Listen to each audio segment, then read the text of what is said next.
नमस्ते। चलिए आज बात करते हैं एक बहुत ही जरूरी विषय पर। भाई इतना बड़ा देश है हमारा भारत, इसकी अर्थव्यवस्था आखिर चलती कैसे है? इसका जवाब छिपा है एक सिस्टम में जिसे कहते हैं सार्वजनिक वित्त या पब्लिक फाइनेंस। और आज हम इसी दिलचस्प सिस्टम की परतों को खोलेंगे। हाँ, ये वाकई एक बड़ा सवाल है ना? कभी सोचा है कि ये जो सड़कें बन रही हैं, नए नए स्कूल खुल रहे हैं और देश की रक्षा पर जो इतना खर्च होता है, ये सब पैसा आता कहाँ से है? इन सब के पीछे एक बहुत बड़ी सोची समझी वित्तीय योजना काम करती है। तो चलिए आज इसी को समझते हैं। तो जैसा कि हमने कहा, इन सारे सवालों का जवाब हमें मिलता है सार्वजनिक वित्त में। आइए इस बड़ी तस्वीर को समझने की शुरुआत करते हैं। तो पब्लिक फाइनेंस है क्या आखिर? देखिए, बिल्कुल सीधे साधे शब्दों में कहें तो ये हमारे देश के पैसे का एक मास्टर प्लान है।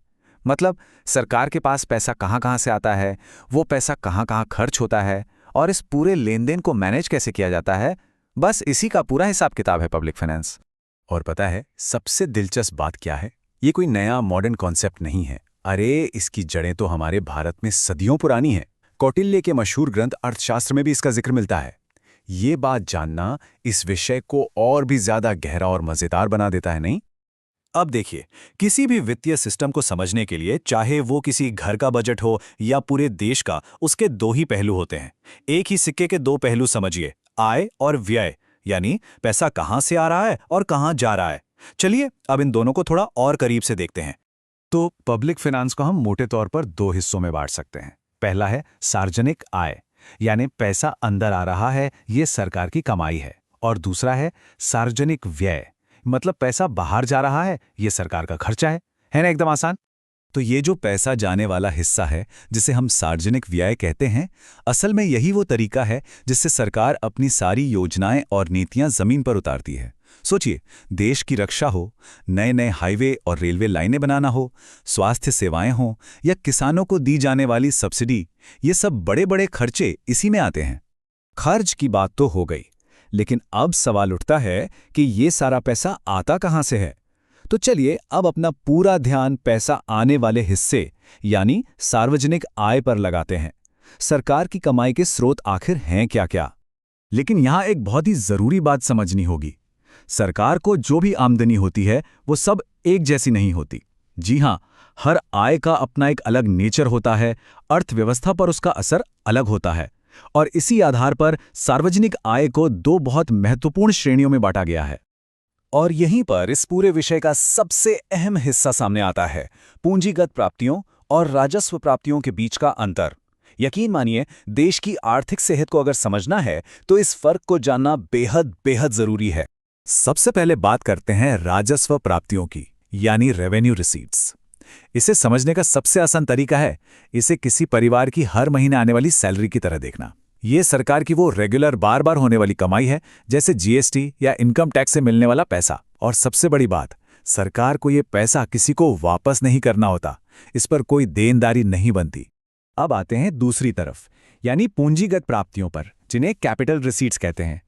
अब ये सैलरी जैसी नहीं है, ये ऐसी हैं जैसे मान लीजिए किसी परिवार ने बैंक से लोन ले लिया या घर का कोई सोना बेच दिया। मतलब ये वो आय है जिससे या तो भविष्य के लिए कोई देनदारी, कोई लायबिलिटी बन जाती है, जैसे लोन चुकाना है, या फिर सरकार की कोई संपत्ति कम हो जाती है, जैसे किसी सरकारी कंपनी को बेचना। तो ये जो टेबल है, ये इन दोनों के बीच के फर्क को बिल्कुल शीशे की तरह साफ कर देती है। और हाँ, जो लोग परीक्षा की तैयारी कर रहे हैं उनके लिए ये बहुत जरूरी है। तो मुख्य बात क्या याद रखनी है? राजस्व प्राप्तियां ये रेगुलर इनकम है, इनसे न कोई संपत्ति कम होती है, न कोई देनदारी बढ़ती है। जबकि पूंजीगत प्राप्तियां ये या तो देनदारी बढ़ाती हैं, जैसे कोई लोन, या फिर संपत्ति को कम करती हैं, जैसे किसी चीज को बेच देना। तो काफी कुछ समझ लिया हमने, है ना? चलिए अब एक काम करते हैं, फटाफट क्विक रिव्यू करते हैं ताकि सारे जरूरी पॉइंट्स दिमाग में एकदम पक्के हो जाएं। तो ये हैं वो मुख्य बातें जो हमें याद रखनी है। सबसे पहले, सार्वजनिक वित्त क्या है? यह है सरकार की आय और व्यय का अध्ययन। इसका जिक्र कहाँ मिलता है? कौटिल्य के अर्थशास्त्र में। फिर सार्वजनिक आय के दो प्रकार कौन से हैं? एक, राजस्व प्राप्तियां यानी रेगुलर इनकम, जिस पर कोई देनदारी नहीं। और दूसरा, पूंजीगत प्राप्तियां, जिससे या तो देनदारी बनती है, जैसे लोन, या कोई संपत्ति कम होती है। जी हां, इसका सही जवाब है अर्थशास्त्र। कौटिल्य का वही प्राचीन ग्रंथ जिसमें खजाने और राजस्व की बात की गई थी। और सरकारी आय व्यय के इस अध्ययन को हम कहते हैं सार्वजनिक वित्त। बिल्कुल सही। ये कथन बिल्कुल गलत है। याद है ना, पूंजीगत प्राप्तियां तो सरकार की संपत्ति को कम करती हैं या फिर देनदारियों को बढ़ाती हैं। ऐसी राशि जिसे वापस करने की जरूरत नहीं वो कहलाती है राजस्व प्राप्ति। ये सैलरी की तरह है, याद है? सरकार जो लोन लेती है वो एक उदाहरण है पूंजीगत प्राप्ति का। क्यों? क्योंकि लोन एक देनदारी है जिसे भविष्य में चुकाना ही पड़ेगा। अगर सरकार कोई संपत्ति बेचती है तो उससे होने वाली आय होगी एक पूंजीगत प्राप्ति। सिंपल, क्योंकि इससे सरकार की एक संपत्ति कम हो गई। अकाउंटिंग की बात करें तो बैलेंस शीट में दिखाई जाती हैं पूंजीगत प्राप्तियां। ऐसा इसलिए क्योंकि ये सीधे सीधे संपत्ति और देनदारियों पर असर डालती हैं। और वस्तुओं और सेवाओं की सामान्य बिक्री से जो आय होती है वो किसका उदाहरण है? वो है एक राजस्व प्राप्ति, क्योंकि ये एक रेगुलर सामान्य इनकम है। सार्वजनिक वित्त के दो मुख्य हिस्से कौन से थे? एक था सार्वजनिक आय यानी इनकम और दूसरा था सार्वजनिक व्यय यानी एक्सपेंडिचर। और हमारा आखिरी सवाल, वो कौन सी प्राप्ति है जो या तो देनदारी बढ़ाती है या संपत्ति घटाती है? इसका जवाब है पूंजीगत प्राप्ति। बहुत बढ़िया। ये ज्ञानवर्धक विश्लेषण आप तक लाने में हमारा सहयोग किया है लॉजिक लैडर इंस्टीट्यूट ने। उम्मीद है कि इस विश्लेषण से आपको कुछ नया सीखने को मिला होगा।